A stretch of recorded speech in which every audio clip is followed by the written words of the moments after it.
We on my yo.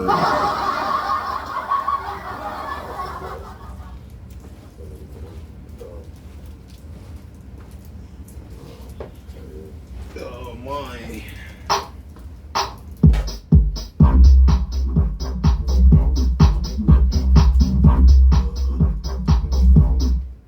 Yeah, buddy. We back at it, y'all. Back in the basement Saturday nights. Old Heads, episode 52, man. I'm doing big things over here. If you don't know, I'm your co-host, Omar, a.k.a. O'Millie, a.k.a. that dude, a.k.a. O'Himothy himself. Yeah, in the building. Old Heads, episode 52. Of course, we got to talk about the NBA playoffs and the Lakers and the Knicks and all that good stuff. And, of course, this week we're going to be talking about Jokic. Excuse me, did I say that right? Joker. We're just gonna say Joker. I always butcher his name. Joker. We're gonna be talking about whether or not if he's a top five. If he's a top. If he's a top five. Center of all time. If he wins a ring this year, as well as Joel Embiid, and also we're gonna be talking about. Could you please tell these people, BI, what else we're going to be talking about today? We're going to be trading yourself as you. Exactly. You know what I'm saying? We got some special people this week that's going to be absolutely needing to trade themselves. And also the All-NBA defensive teams. Did you guys feel like they got it right? Did they not get it right? And as well, James Harden. Is he the greatest combo guard of all time when you start to look at where he ranks as far as triple-doubles, 3 points, and all that good stuff, free throw attempts? Is he the greatest combo guard of all time? You guys let us know. But we're going to hop right into last night.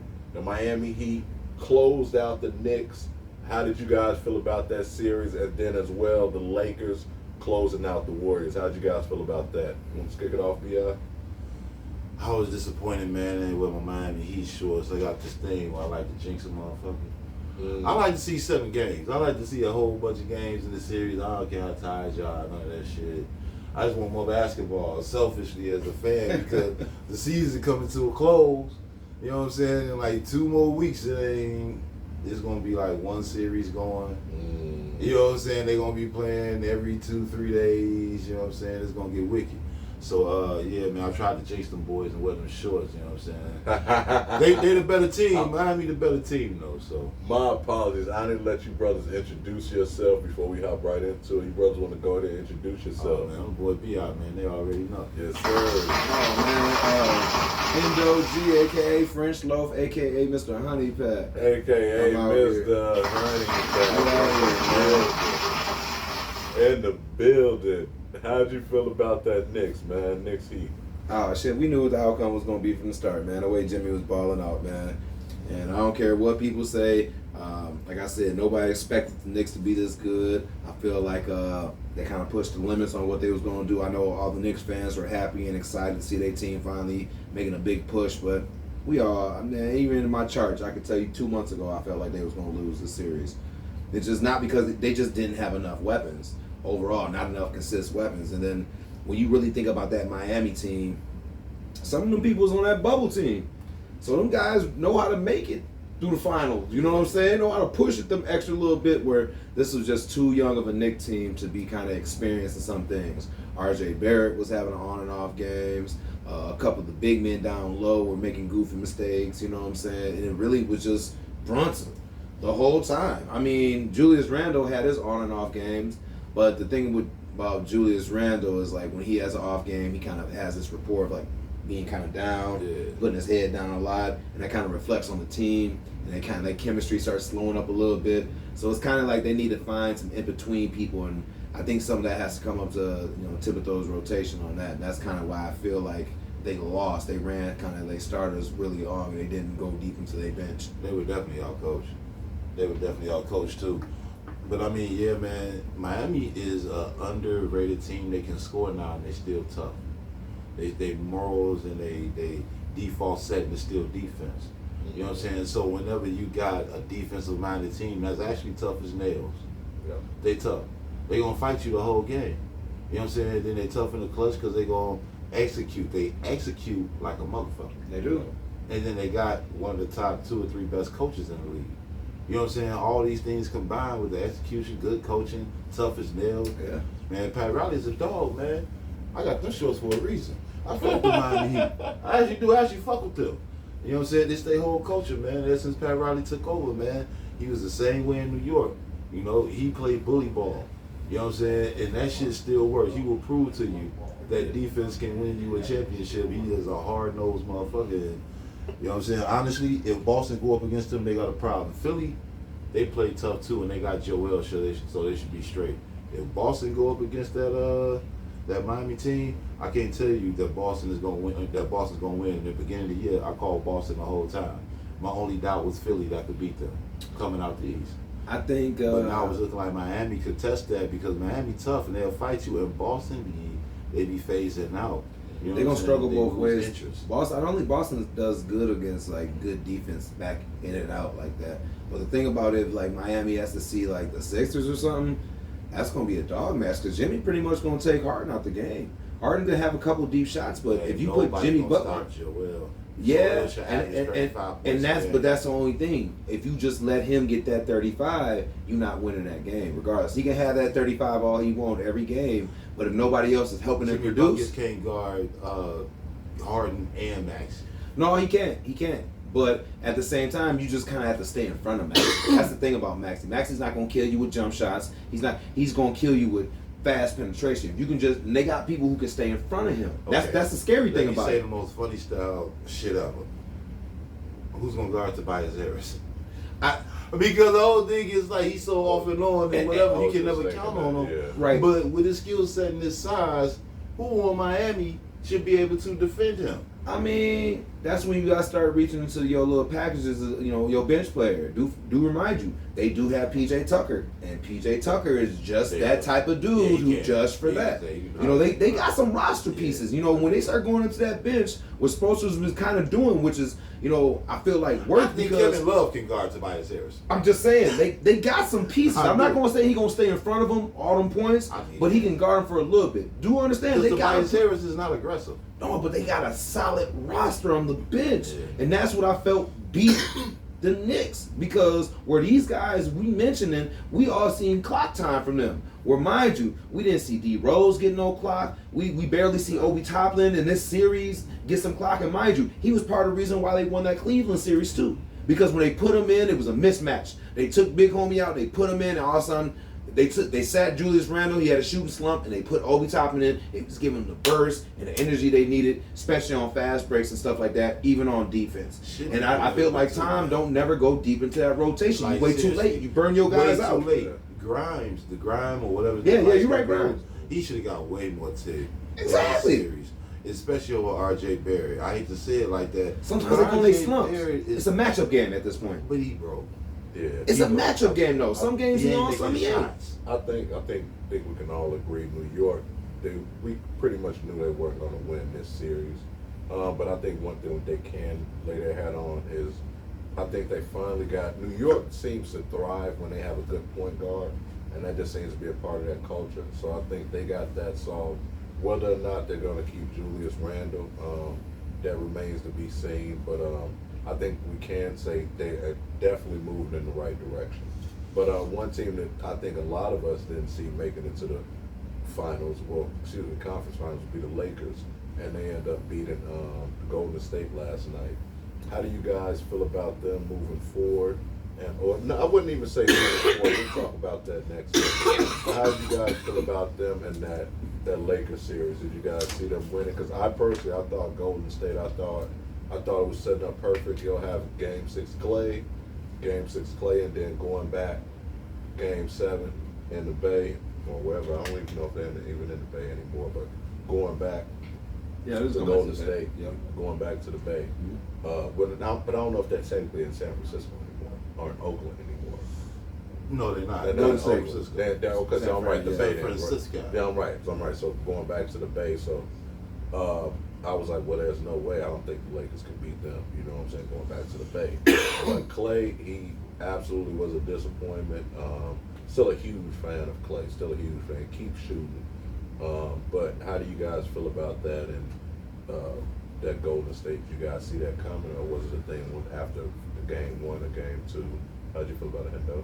I personally said if the Lakers got into the playoffs, there were going to be trouble, you know. And the thing about the Lakers is if they can stay healthy, they're a good team. And I kept saying that all year long. If they can get there, and they snuck in through the play-in, and then they snuck, I wouldn't say snuck in, but they battled against a good Sacramento team, and they came in and did this to Golden State. I'm not going to say like I foreseen it, but I knew there were going to be problems. I kind of had Golden State winning in 6 or 7, so I was kind of disappointed that way. But that's if they shot well. And I feel like they didn't really shoot that well. This is probably the worst version of Poole and Clay that I've seen. And even Wiggins. I was about to say, did Jordan Poole let the city down? Yeah, he let everybody down. First of all, some crazy-ass shots, and then not to me being all the way as competitive. Last year, I felt like he was more thirsty, and that's before he got the ring and all the money and stuff. And now he got back this way, and I felt like he's kind of lax. I don't feel, like I said at the beginning of the year, there was going to be some issues with the team, and I felt like that's kind of showed because they didn't really have the right chemistry. And it kind of showed in these last couple of games. Normally, you see at least 3 or 4 of these guys have chemistry. A lot of chemistry was off. Yeah, hold that thought on Jordan Poole because we're going to get to that. How do you feel about that series, BL? Yeah, because that was funny. People weren't shaking hands going in out of hugs. It's hilarious. But, yeah. Well, the thing is that I thought the Lakers could go to the championship all year long, even with Russell Westbrook. You go back and check the tape, man. I've been saying this forever. I'm telling you. Darvin Ham, man, I'm going to tell you when I seen it. Is when guys start moving with the ball off the perimeter and then guys start making back cuts after this guy started moving. When this guy started moving and this dude's defender started looking this way and this dude run behind him down that baseline, you can throw an alley to somebody, that's chemistry. That's teamwork. Yeah. That's moving as one unit. Mm-hmm. When I seen Russell Westbrook, not just anybody, but because I seen a couple people do it, but when I seen Russell Westbrook even catch a motherfucker, I was like, they all doing it. And this is when I noticed. This is way before the trade and all that shit. They bought in. But what I was thinking was, guess what? I don't give a fuck how bad it was during the regular season. This is a matchup nightmare in the playoff. You don't want to have to guard LeBron. This is not LeBron that we're seeing right now who just got to 30. First time getting 30 in a playoff game since the bubble year or some shit. I'm talking about the LeBron that was playing all damn season long. LeBron is not the same LeBron right now that was playing this season. LeBron was dropping 30 on niggas every night. Yeah. Yeah. This is his first time dropping 30 in all these games. Yeah. He can bring it out, he can summons the shit, but he can't really, you know what I'm saying, just do it What's every night like that. Yeah. So, but it's just funny because I'm thinking, Russell Westbrook, LeBron James, AD. You tell me what team want to see that. They got a mismatch somewhere on the floor every night. Somebody can't guard one of them niggas.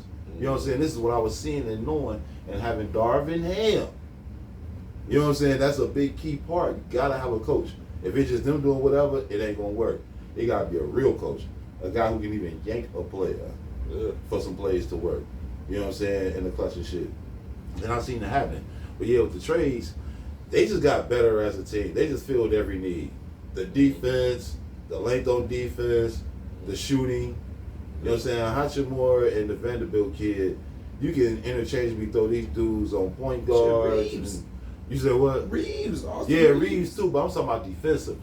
I mean, he ain't no slouch on defense. He had a great game defensively. But he ain't Vanderbilt. Vanderbilt guarded motherfucking John Morant, Steph Curry. You know what I'm saying? Yeah, he filled that void, though. He was guarding them dudes. You know what I'm saying? I mean, I don't know, man. I'm just saying, man, like, yeah, with the addition of all of those guys, too, only team that can beat them is Denver. Because they got young legs, they well coached, and they got enough talent. But it has to be a combination of the three. But them young legs can take them out. I've been saying it all year, though. Watch out for all the guys that we love. This year, we're going to see that they old geezers.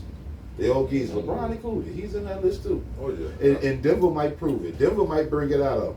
I'm trying to tell you, I seen Chris Paul. He's still tired from 2 years ago in the playoffs. About to say, the only thing I see the difference is one team is more prone to injuries while the other one's not. I see AD get a lot of little nicks and bumps where Joker I still see moving at full speed. Don't jinx, don't hit your nut. Because I'm just Murray saying. just coming back Porter Jr. Yeah. This team stay beat up. Yeah. This their first time. But they all healthy right now with That's no the Knicks. whole thing. They all healthy That's right the now. whole thing. No Knicks, no So bumps. we just gonna hope to see both teams healthy as hell. You know what I'm saying? And try to make it up out this motherfucker and see the best series possible. You know what I'm saying? One player that was healthy but had a horrible playoff performance was Jordan Poole. During the year, averaged 17. Last year, averaged 17. This year in the playoff, averaged 10.5 points, 34.2% field goal shooting, and 27.8% from three. Should the Warriors trade Poole, and if so, for who? Endo, 100 pack. I can't see them trading him because they paid him that money and he kind of the future. The thing about Kerr is he knows how to get that in control.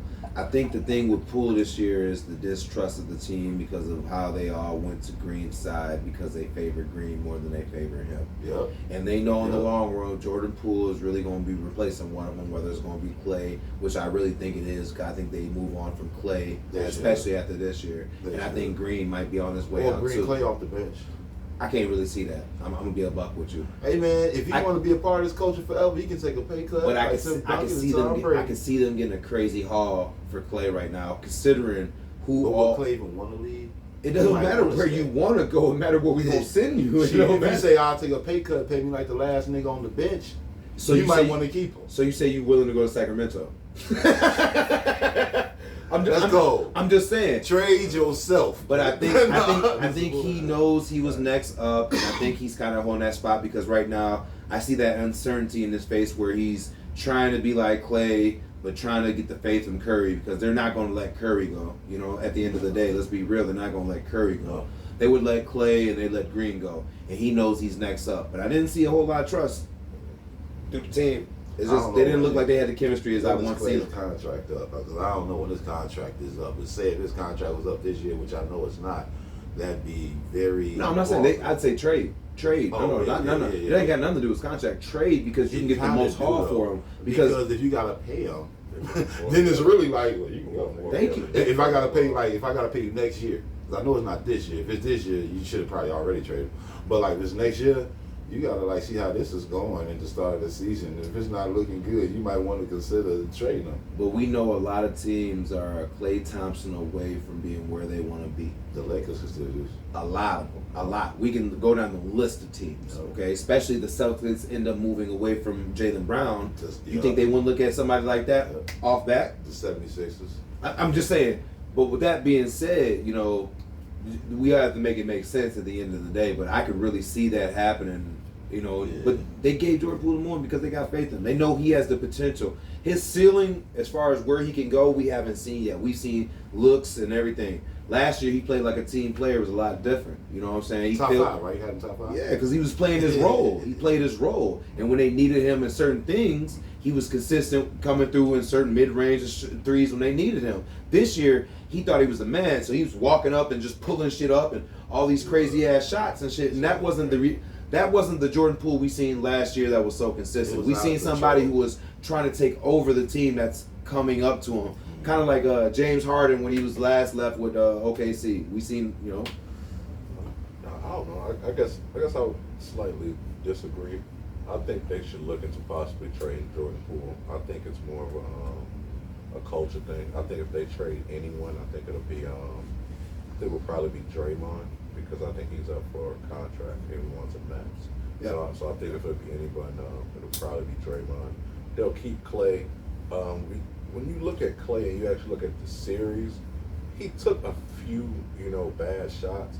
He didn't get bad looks. He just didn't make the shots he normally, he took good shots that he normally make. He just didn't hit them. And then people also, you've alluded to a few times, is he's coming off an injury. That's what it is. So I mean, his legs ain't under him. Right. When you see him, he's not balanced. He used to shoot a lot of running threes on the break. Exactly. But the thing about him, he's always sturdy. He has a wide stance. Look at his feet in this series. Yeah. When he's shooting, his legs are crisscrossing. Yep.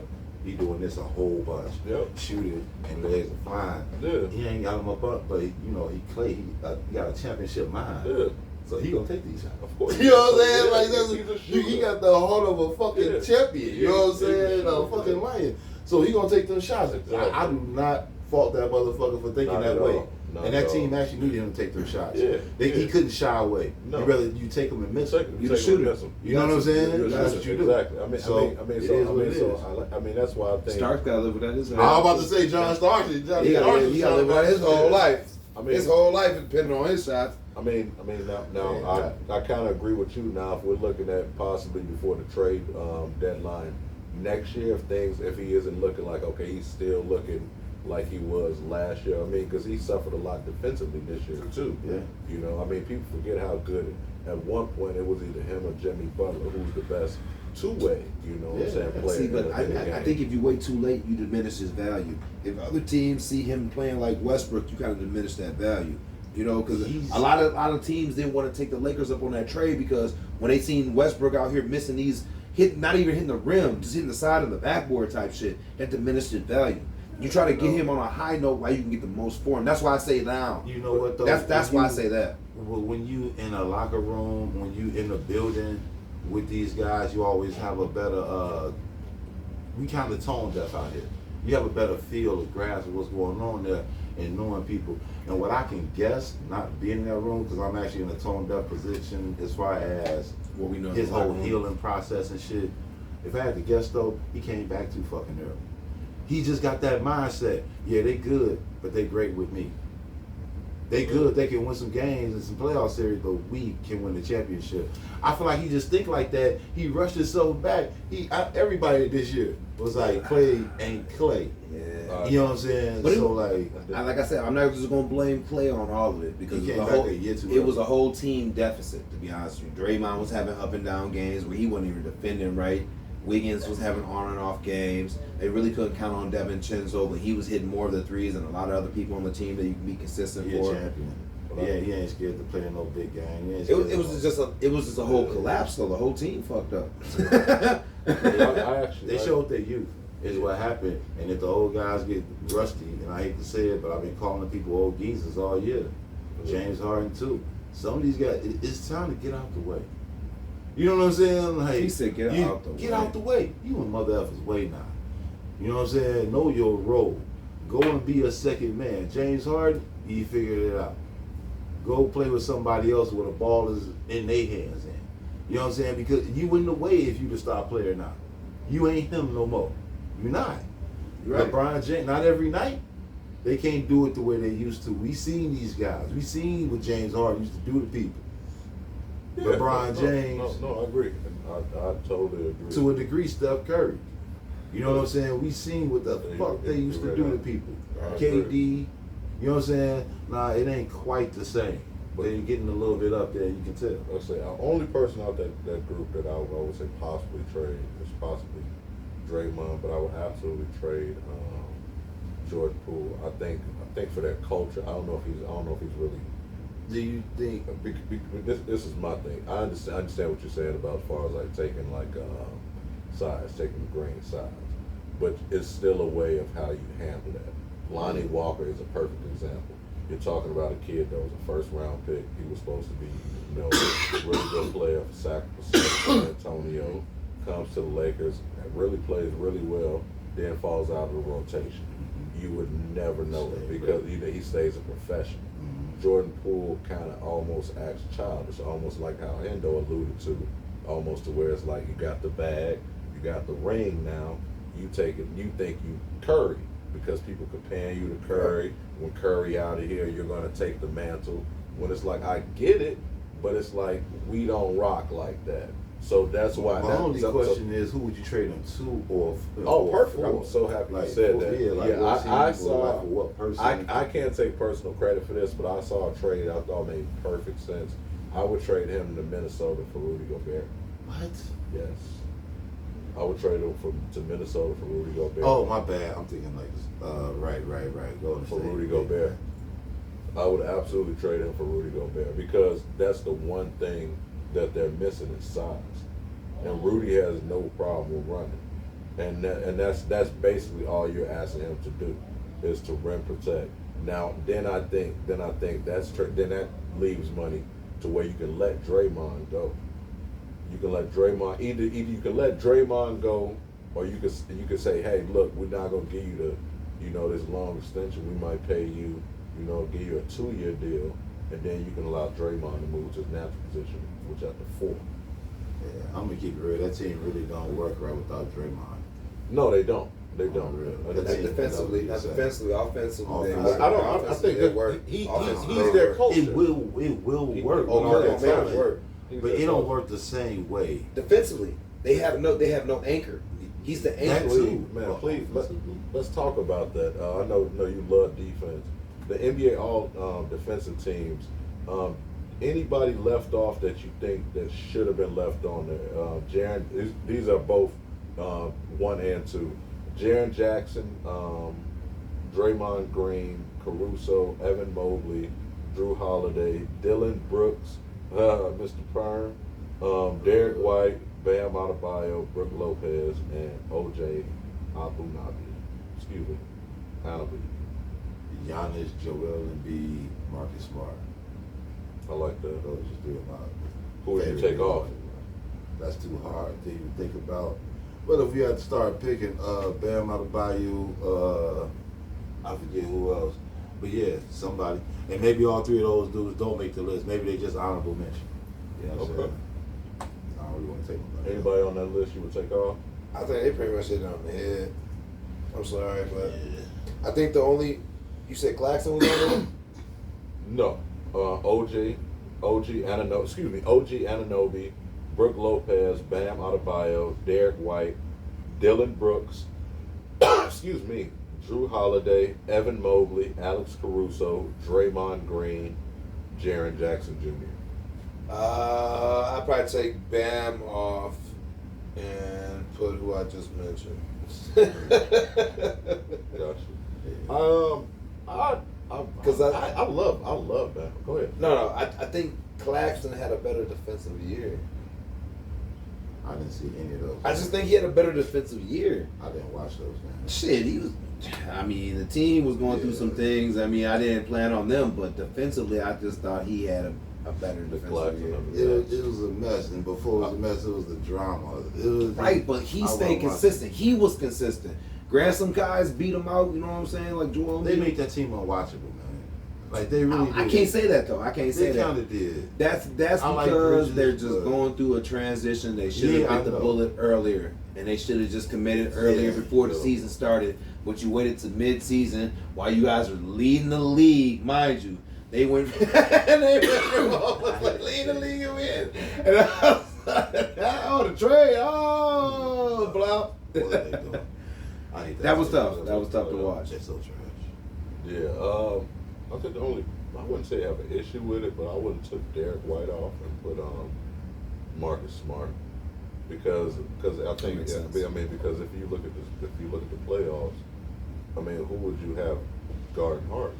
Would you have Derek White or would you have Marcus Smart guarding? And everybody's gonna say Marcus Smart. I mean, I love Derek White. I have to salute. Did my homework. He actually played all 82 games this year. So I mean, he is a really good defender, but I would have had to switch him out, and then I would have probably. Draymond had a really good year, but they didn't play at an elite level all year, and I guess Anthony Davis didn't either. But I would have took off Draymond and put Anthony Davis, because when Anthony Davis did play, even when he had off nights offensively, he brings it every single night defensively. But see, the thing about Anthony Davis is like he'll lead the league in something like blocks. Draymond Green don't be leading that shit defense. He don't lead the league in blocks. He don't lead the league in steals. He don't, you know what I'm saying? He don't lead the league in rebounds. He don't lead the league in shit. He's just very in the middle of the pack of everything. We're like, when you look at Anthony Davis for a minute, he'll lead the league in blocks. I think last year, even with him being hurt a majority of the season, he still had one less block than Giannis. One less block in the minimal games he played. Like he was leading in blocks. Like that's the shit. Like you see Draymond getting into doing the dirty work that you don't really get stats for, and I agree with that. That's pissing people off, getting on their skin, drawing fouls, making them get personal, texts and getting them out of games, kicking motherfuckers in the dick, taking them out physically. What'd he do? Visual dick kicker. Right, I'm just saying, but that's nobody else will play that role. But at the same time, like, what does he lead the league in? Dick kicks. I get Dick kicks, habitual dick kicker. That's an expert. Oh wow. How'd you guys? We're gonna still run through these really quick. Giannis possibly could leave for a bigger market. Really quickly, if he does leave the Bucks, and it seems like Chris Middleton, we don't know if he's ever gonna, get Be back the to the same. player. Yeah, be the same player he was. Brook Lopez, I believe he's up for a contract possibly. He's also getting up there in age. Drew Holiday, he's still solid, but it's just rumors that Giannis could possibly want to go to a bigger market. Really, really quickly, one team you can see him go to, who would it be? B.I. quickly, who would it be? Not even a bigger market, but someplace like Portland, go play with Dame, a dope ass talent. Another dude just trying to get it done and be a real mercenary, not like KG going to a stack team, but a team that really needs your help. And That'll be win a ring. dope. That'll be dope. What's Bulls. Pull it off, man. Make it happen. He said if he was ever to leave Milwaukee, he'd target the Bulls. He said he came out his own mouth. What newspapers are you reading? He said it out his own mouth. It was an interview. He It's said very exciting. if he was ever, they asked him, he said if you was ever to leave, he said I might think about Chicago. So if Really? Chicago, yeah, That'd be dope. That would be dope. that would be dope. I'm just saying because he said it out his own mouth, and I'm pretty sure we put together a nice little package for him. And I don't like you getting our hopes up like That this. pass. Ugh. yeah, I'm gonna do that. I'm gonna say it, That was Bulls. stupid. Filthy. I like that. I like Chicago, man. That would be fun. One spot I thought about was Golden State. I thought Golden State is the best spot for him if he does decide to leave. Curry would be and Draymond. Curry. Both. Curry would be 37 at that time. It should still be in his prime. Yeah, because right now he'll be a free agent after the 2024-2025 season. So Curry will be 37. He should still be in his prime, along with a Hall of Fame head coach. Wiggins will still have plenty left in the tank. So if they do have to trade Clay, Poole and Curry could be a terrific backcourt, and having an anchor like Giannis on defense could mask some of those shortcomings Curry and Poole would have in the backcourt together. So I felt Golden State. Boston. If they lose to Philly, how do you guys feel about that? If they lose to Philly after going to the finals last year, should they fire Coach Joe Mazzulla? And if so, who should they hire really quick? How you feel, Endo? Keep the coach, break up the team. The team is clearly the X factor. The team has been with different coaches every year. I ain't gonna say every year, but it's seen I think 2 or 3 different coaches, and still ain't won shit. I don't think it's the coaches. I think it's the players bust the team. What's it up? Force them niggas to play with each other. Again, losing builds character. Losing pisses you off. Maybe you mad at your teammates so much and now you take some shots you wasn't taking before now and you making them. Because for whatever reason, I ain't even gonna get off into all of the reasons. But it's that type of, when you stuck with a motherfucker and you forced to win with them, I feel like that can bring something out of certain groups. Maybe that's one of them. I don't know. Let's ride it out. I always like to see motherfuckers running back anyway, and that's actually a good thing. I like They got rid of their second coach. Their second coach was a good coach. That was their fucking problem. They discombobulated right now because they over here trying to do old shit with new shit and don't know what shit to be doing. You know what I'm saying? For real. And in the late clutch moments, dog, they ain't drawing it up the way dude was drawing it up. Even the white dude before the dude that just got fired was drawing it up better in the clutch. Those plays in the clutch, that's how you can tell the mark of a good coach. You know what I'm saying? When there's 2 seconds left, what type of play can you get a good look? If you can get a good look, the coach did his job. Right, that's true. I would say I would fire. But I say don't fire coach. Don't fire. No, I would say They gonna work it out. You gotta stay there too. I would say fire Joe Mazzulla. I think he's made some questionable decisions.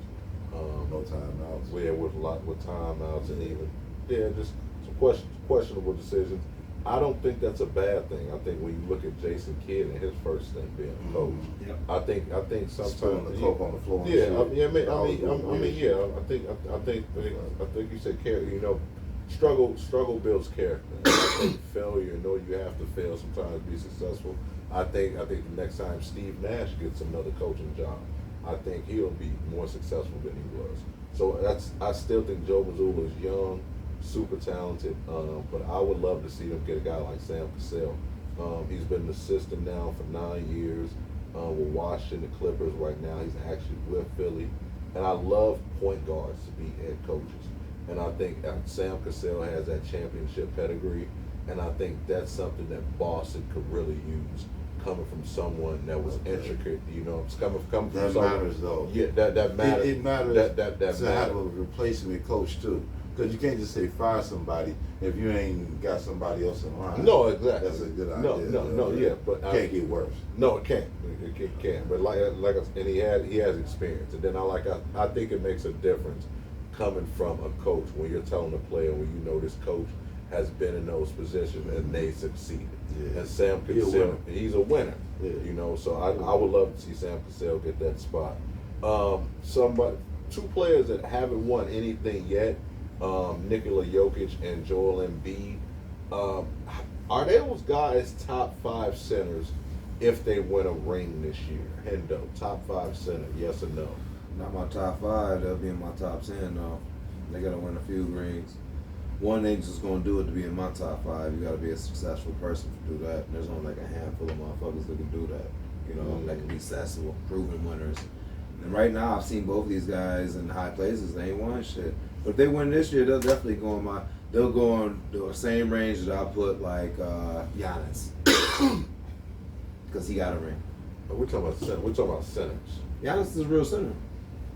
Ryan Elson, power forward. Is it? Oh Yeah, shit! he's small forward. Yeah, we're a small forward. Yeah, he's more of a small forward. He can play every position. I he's still- like a small forward. They gotta win. They gotta win at least 2 to be in my top 5. They make it my top 10, but no, neither one of them. Not yet. Not yet. Not yet. Who will be in your top 5 then? Because I thought about it. My list, I had to think about it. And I'm going to have to say, yeah. Because the centers I grew up watching that were great. Joker is better than those guys. Embiid is better than those guys.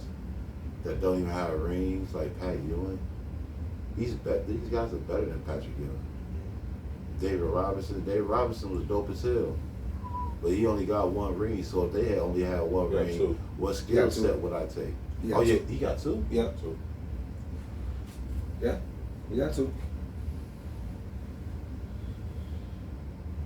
Damn. Okay, thought he only had 1. But okay, so that does, take it up a notch with the 2. But what skill set would you take? If they're both champions, what skill set would you take? You know what I'm saying? Like, you give up defense if you take Joker over David Robinson, but if you take Embiid against Robinson, they both got defense. Now it's more about their offensive skill set. I still like David Robinson's offensive skill set, and most people probably would go with that, maybe, I guess. But Joel's offensive skill set is ugly. He's shooting threes. Yeah. He can grab the ball, high post, He got a lot of put it triple back doubles. on you, turn around, face you up, jab step you, triple threat you, jab step you, go either direction, neither hand, or just pull over the jump shot from wherever the fuck he at. Yeah, He's better than his skill set is better than, and if he was a smaller guy, it'd be different. This motherfucker is huge. But 1 ring just Joel can't do it Embiid for me. is huge It gotta and be a heavy. 2-ring situation for me. That's all I'm saying. I think It gotta be a 2-ring situation. I think if you win, to me, if Joel Embiid wins 1 ring, he's in the conversation at least with a David Robinson. I think he actually edged him out skill set wise. If I'm picking all time on my team, that's not a question. healthy, I'm taking healthy Joel. Me personally, I would say Jokic is 6 right now, all time. I keep it like that. If you look at, I would say right now. You said right now, before right the now, ring. before the ring. Right now. That's heavy. No, He would be 6 with the ring with me. No, I would say Something like say that. right now Jokic is 6 right now. I That's would what I have a would say. hard time putting him Yeah. 5th. It's hard. Now you're talking Wilt, Dream, Kareem, Dream. Russell, Shaq. I Now- said Shaq and Russell was debatable because there's so much about skill set too, where if I can take the Joker or Embiid skill set wise, I'm taking both of them over Bill Russell offensively all day long. Yeah. I agree. You know what I'm saying? I mean, it's some Still names that we top still five, kind of like, keeping yeah. out. We still keeping out like Dwight Howard in his prime too, and we still keeping out Paul Gasol. Like I don't understand how he don't mention in some of these. You know, he's a champion and winner too. I'm just saying, no. Paul Gasol's a power forward. I mean, but now when you talk about the second tier of big man, I think you would have to say